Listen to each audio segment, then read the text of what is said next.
Olá, boa tarde, sejam muito bem-vindos ao Viva Mais. E hoje nós vamos falar sobre a relação entre as canetas emagrecedoras e a cirurgia plástica. Os cirurgiões plásticos têm se preocupado porque muitos pacientes têm chegado ao consultório com o uso indiscriminado das canetas que emagrecem. E é sobre isso que a gente vai falar com o Dr. Farid Barque, cirurgião plástico. Muito bem-vindo aqui ao Viva Mais, Dr. Farid. Muito obrigado, é uma honra poder estar aqui. Muito obrigado também aos telespectadores. Então, essa relação aí entre a caneta emagrecedora e a cirurgia plástica tem preocupado, né? O que tem acontecido? Os pacientes estão chegando já magrinhos no consultório? Como que está acontecendo isso? Isso acontece com cada vez mais frequência. Os pacientes virem mais magros no sentido de estarem usando a caneta de maneira indiscriminada, ou seja, sem uma orientação médica. Então, o que acontece é que a gente acaba tendo uma redução de peso, muitas vezes, que não é nem um pouco saudável, principalmente no que diz respeito à quantidade que a paciente emagrece e o tempo. Porque se você não tem uma orientação adequada, você acaba emagrecendo muito rápido e isso tem consequências mais drásticas. Então, quanto mais natural for o emagrecimento, melhor para o paciente, isso em vários quesitos. Então, por exemplo, a questão da musculatura, que é algo que a gente bate bastante na tecla. O paciente vem com pouca massa magra. Isso prejudica a saúde e prejudica também um bom resultado estético para a cirurgia.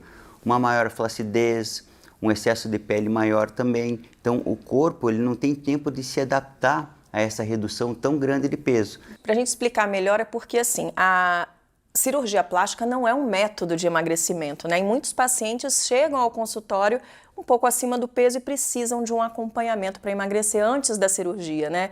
É importante falar também que todo o acompanhamento deve ser feito com um nutrólogo. É isso mesmo, doutor Farid? Exatamente, seu raciocínio está perfeito. É por isso que a gente tem um nutrólogo na equipe.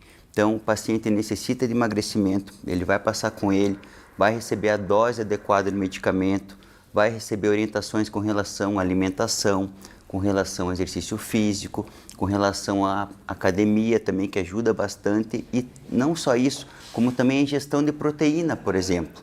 Então, a proteína ela precisa estar com uma ingesta no teto, que a gente chama, uma média de 2 gramas por quilo, para que a gente evite essa redução de massa magra junto. E assim, antes da cirurgia é importante também parar o uso da caneta emagrecedora, é isso? É essa a orientação? Sem dúvida nenhuma.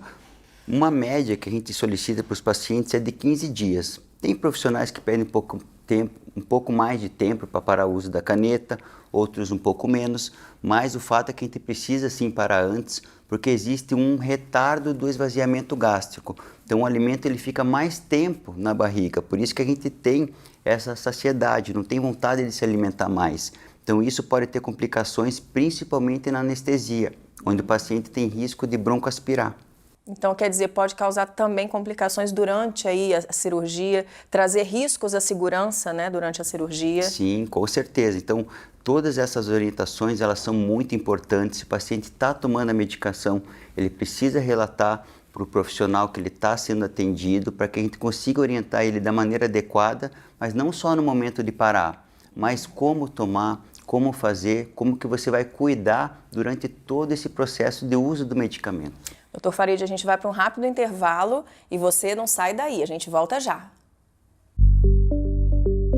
Estamos de volta e agora vamos falar sobre os resultados da cirurgia plástica e como o corpo da pessoa deve chegar ao consultório, né, doutor Farid? Por exemplo, a pessoa faz o uso da caneta emagrecedora, emagrece muito rápido, tem uma flacidez muito maior. Isso é prejudicial tanto para a saúde, como um risco para a cirurgia, como para o resultado final dessa cirurgia? Sim, com certeza. A gente depende muito da integridade e da qualidade dos tecidos para a gente ter um bom resultado. Eu costumo dizer que é como se eu fosse um padeiro e a paciente trouxesse os ingredientes. Então, quanto melhor a qualidade do ingrediente, melhor vai sair a minha receita. Então, um emagrecimento muito rápido, você não ter cuidado com a questão da musculatura, a gente com certeza vai ter uma flacidez maior. Então, quando a gente faz o emagrecimento, a gente tem uma qualidade muscular melhor, automaticamente a qualidade da nossa pele é superior. Então, a gente consegue um resultado melhor não só no pós-operatório mais recente, mas no pós-operatório tardio também. Então a gente trabalhar com um tecido que ele tem pouco colágeno, que ele tem muita flacidez, muitas vezes a gente consegue um resultado que não é tão bom. Isso varia também de acordo com a idade, né? Varia, com certeza, mas nada disso substitui um estilo de vida mais saudável. E isso é relacionado a todos os tipos de cirurgia, por exemplo, uma cirurgia de mama, prótese de silicone, uma lipoaspiração, aquela cirurgia que você vai fazendo a lipoescultura, né, que vai fazendo, ajustando o corpo inteiro. Isso vale para todas as cirurgias plásticas? Sim, vale para todas essas cirurgias que você comentou, com certeza, porque elas têm uma relação direta com a qualidade da pele e com os tecidos ali da musculatura, da gordura também. Então, uma das principais complicações da lipoaspiração é a flacidez.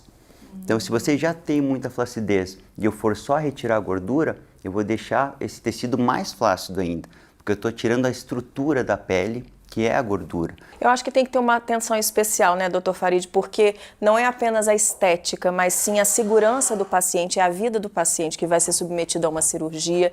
Então, deixa um recado, né, para as pessoas que estão assistindo a gente sobre o cuidado maior que deve se ter em relação a essa segurança. A segurança, a gente sempre preza pela segurança quando a gente conhece o paciente já desde a primeira consulta. Então a gente pede uma bateria de exames para que a gente possa ter certeza de que está tudo bem com ele. Puxa, eu preciso emagrecer. A gente vai passar com o nutrólogo. A gente faz uma bioimpedância também.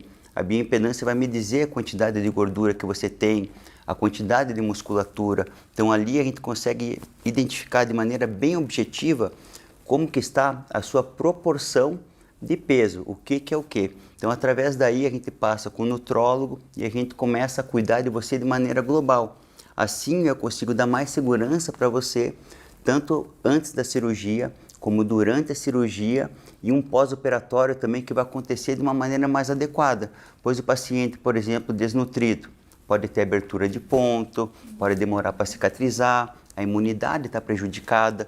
Então, fatalmente, você vai ter uma evolução que vai ser menos favorável do que se você tiver com o teu corpo pleno e funcionando de maneira adequada. Então, dicas muito importantes, né, doutor Farid? Aqui a gente falaria até, né, várias horas sobre o assunto. Com certeza. Muito obrigada mais uma vez pela sua presença aqui. Foi uma honra, Cris. Espero que vocês tenham aproveitado essas dicas. Até o próximo programa.